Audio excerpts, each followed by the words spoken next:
My name is Dr. Ingrid Mazik. I'm a pediatrician in Greenbelt, Maryland, and I do want to welcome you to Covet, Cultural Academy for Excellence, the third discussion in the Ask the Doctor series.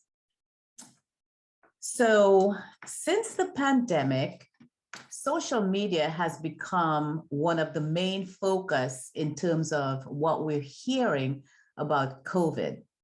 Initially, we had to pivot to virtual learning. So again, that is a lot of screen time for kids. But the purpose of this lecture is to focus on how is social media used in terms of learning in many households on the information that we get for COVID and the COVID vaccine.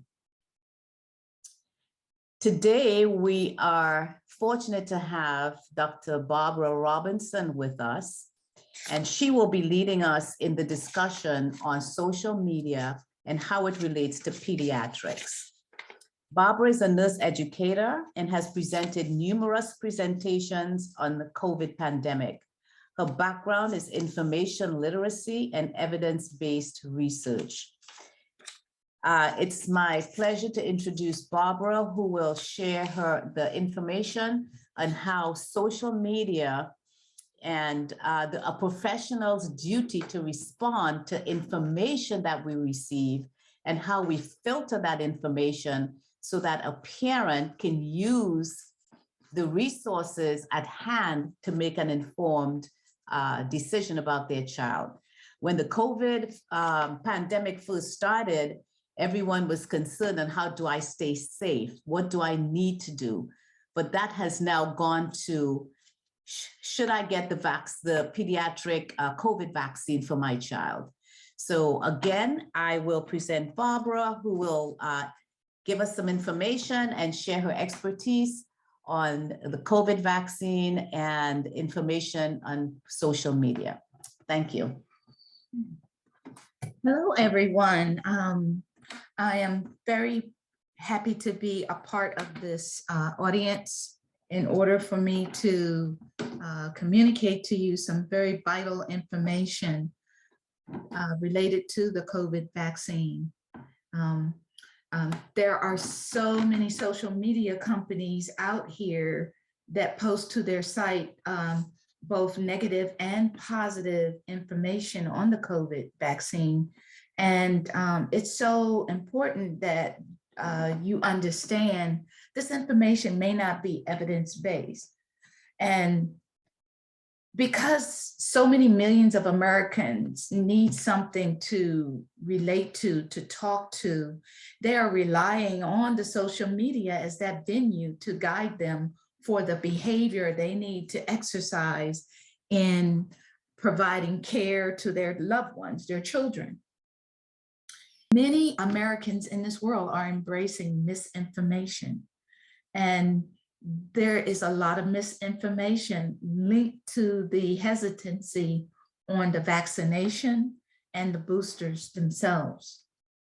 The purpose of this presentation is to elevate the level of presence of COVID vaccine evidence-based information for the pediatric patient in social media, so that the stakeholders, such as the pediatric patients, the parents of the pediatric patient schools, and patrons who rely on the use of social media to guide them for decisions to use the COVID vaccine and boosters, are better influenced so that they can make the right decision to take the vaccine. I have several objectives that I'd like to discuss with you for this presentation to help give us a better platform and guide us through it. I want to discuss the role of Centers for the Disease Control, and the role of the pediatric healthcare provider.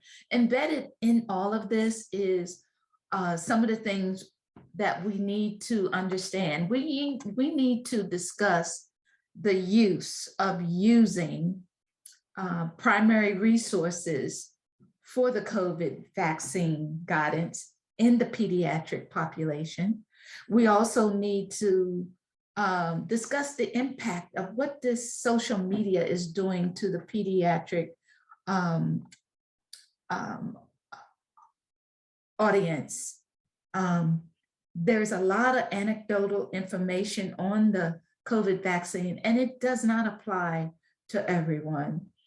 Many, many, many individuals are relying on the social media audience, such as which is inclusive of Instagram, Facebook, and Twitter, because it's interactive. It's an interactive social media base versus a web base, which does not interact back with you. And there are followers, and followers keep up with each other. And people need to feel supported. And there is a misuse of the information received from the evidence-based sources fed through all those different 3 types of social media audiences that I just spoke on. So let's get started, and I'm hoping at the end we'll provide an opportunity to discuss with Dr. Mazik the greatest concern for questions on the topic and propose some potential solutions. Being honest about this pandemic and the vaccination is one of the biggest challenges that we face every day. The news does not lie. We see how many people have died. We have statistics that's being reported through the CDC, through Dr. Fauci. We see the world news. We have the social media bases that I just discussed. Who provides us with what we need in the most encouraging way to influence our behavior to cooperate with what's needed? Damages can be done to our audience if we do not pay attention to what is being put out there for us to cooperate with. Since the pandemic, there has been a widespread of dissemination of fake news. It has provided some damaging effect on the public's perception, confidence, and courses of action people need to take this vaccine, especially among the pediatric audience.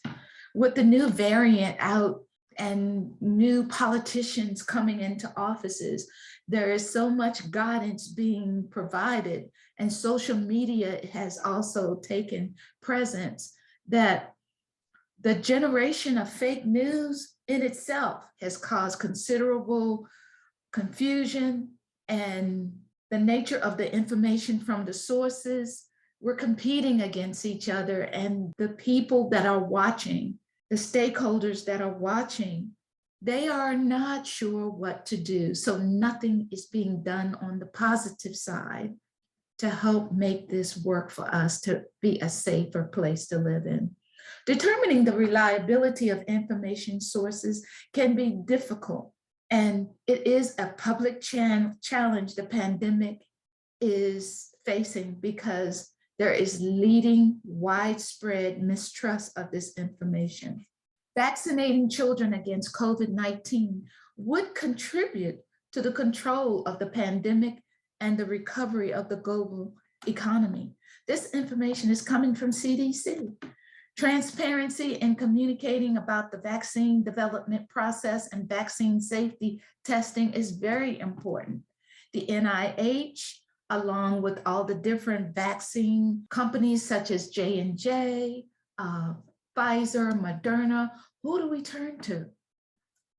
Regarding social media influence, higher exposure to the positive information related to the COVID vaccine can be associated with higher parental acceptability of that COVID-19 vaccination.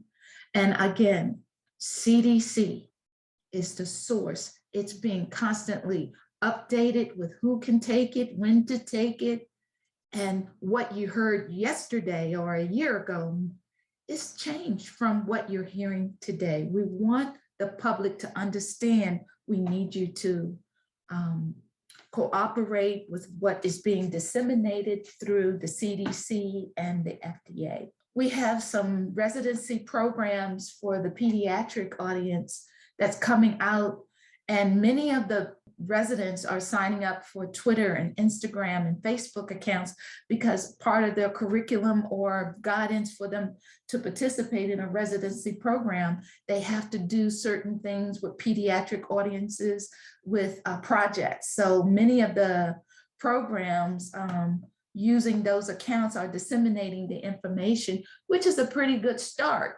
But we really need to not compete with each other. We need to be a unified force with each other.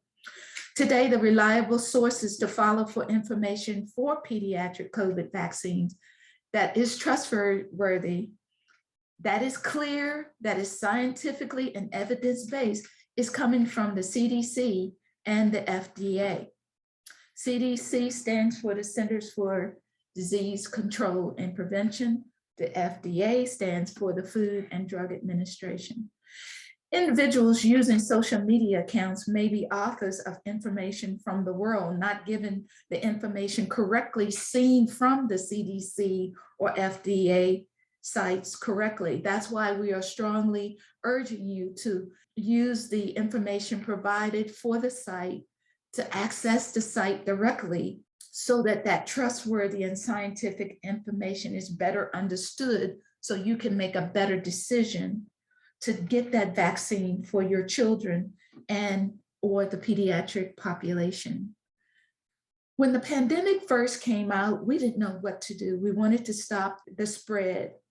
And there was science out there with information about what we could do to stop the spread. And we came up with emergency use authorizations.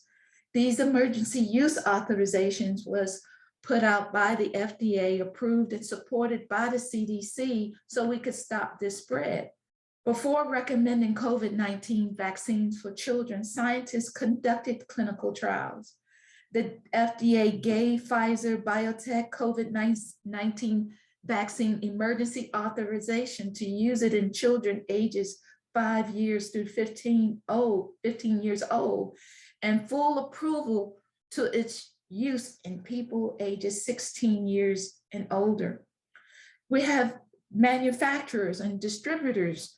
They all are coming from a different source for the vaccine, but they are available and are approved for use.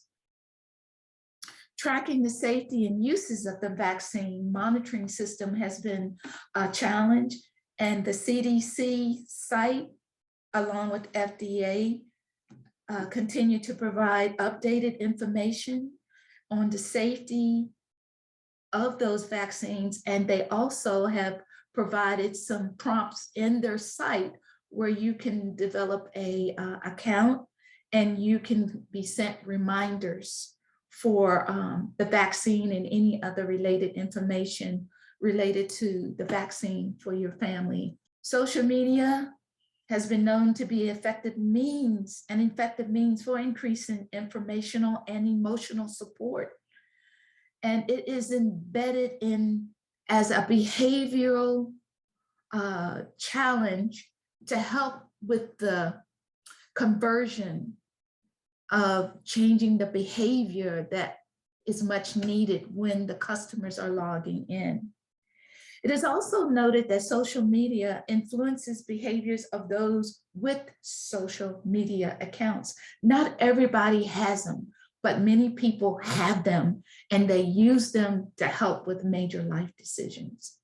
It is suggested by myself, the presenter, and Dr. Mazik with social media accounts for those who rely on them to make decisions.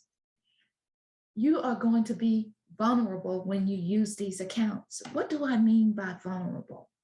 When you are using these social media accounts, you are going to be susceptible to both emotional and physical attack or harm. You're in a vulnerable position because you are in need of special care, support, or protection because of your age, your disability, or your risk of abuse or neglect.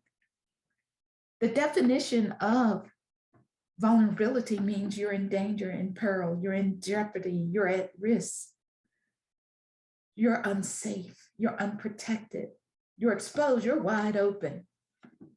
And we want you to take this term serious as it relates to the social media, because when you're in social media, you are vulnerable. Now, there's some concerns that I want to jump out at you right from the start. When the COVID-19 jumped out into the world, researchers got together and conducted some testing, and they all agreed on one thing, several things really. And the researchers from NIH, CDC, UCLA, Princeton, they all said COVID can spread. It can survive in the air for nearly 3 hours. It can remain viable on surfaces such as plastic and still for up to 3 days, and on cardboard surfaces for up to 24 hours. They also stated that without safety goggles, droplets can land on your eye and infect a person that way. Respirators, we get this from a droplet from breathing. It's a respiratory disorder, and it's really not clearly understood, but we know this is how it can be caught. A mask alone would drastically reduce the risk of the infection if this infection is inhaled. So that's why we are strongly urging everyone to pay attention to where you're getting your information from. If we could bond together and be united together on how and what we're saying, we wouldn't have a problem.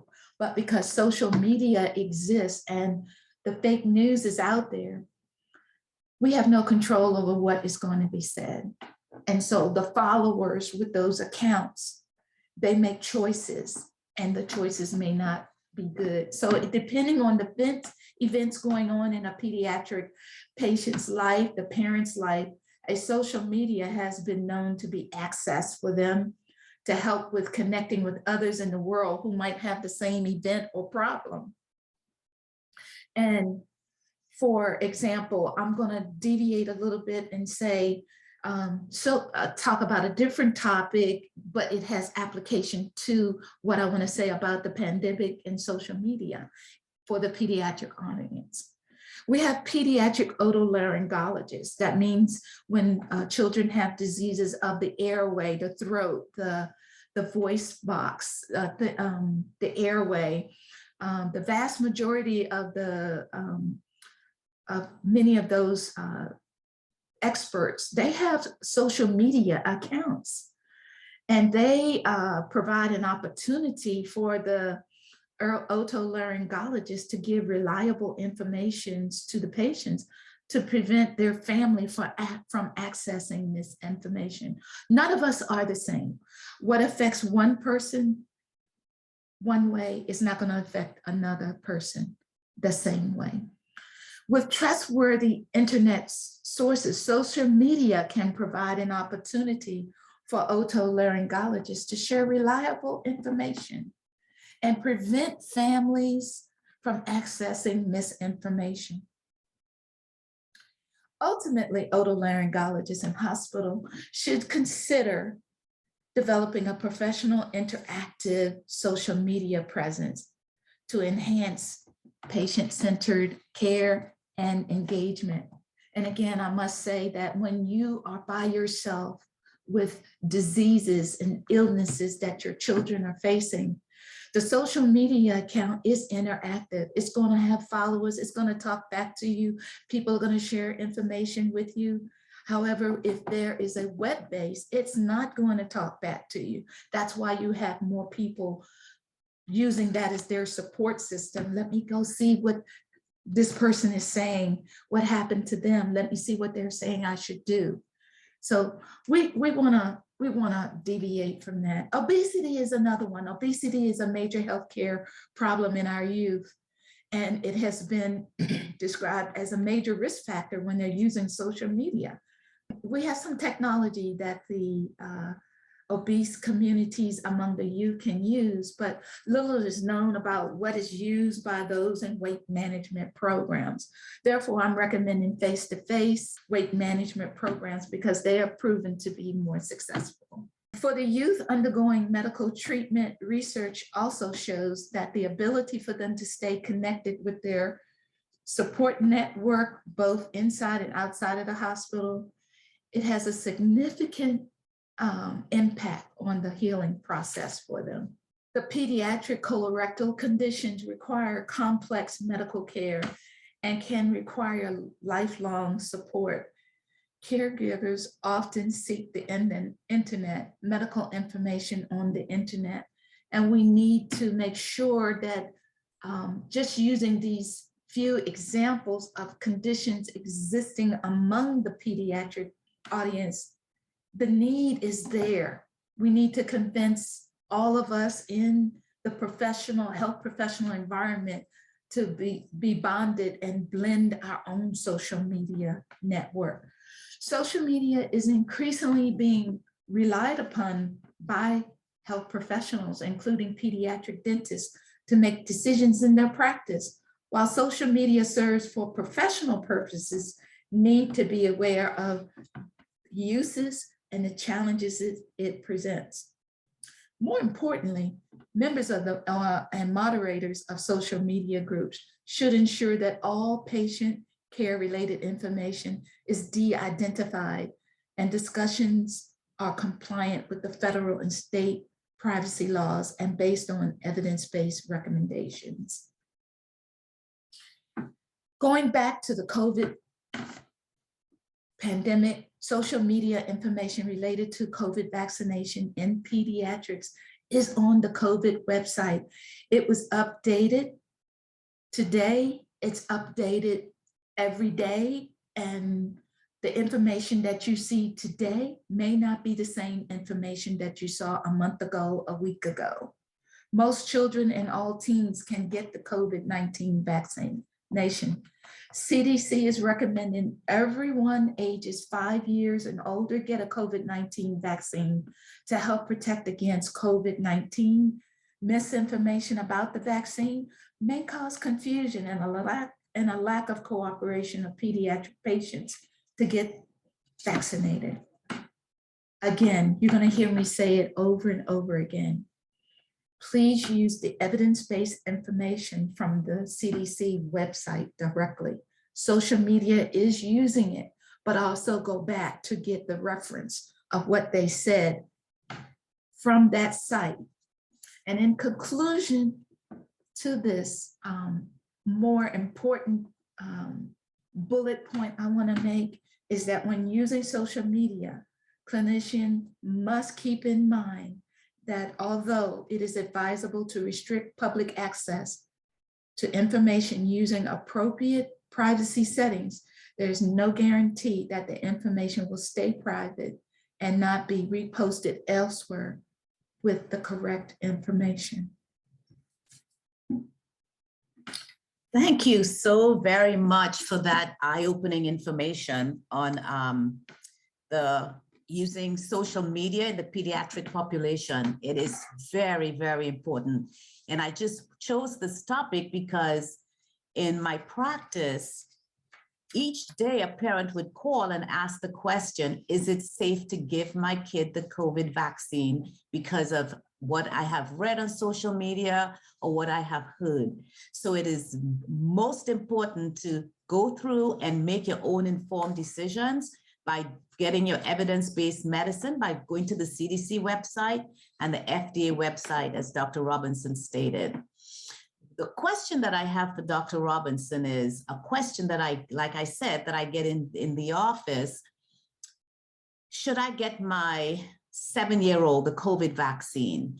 I have heard so many negative things about it on social media. What is your thought? What would be your answer to a parent who is still on the fence? I'm thinking about it, but I'm not sure I want to do it. What would be your response to that parent? Thank you, Dr. Z.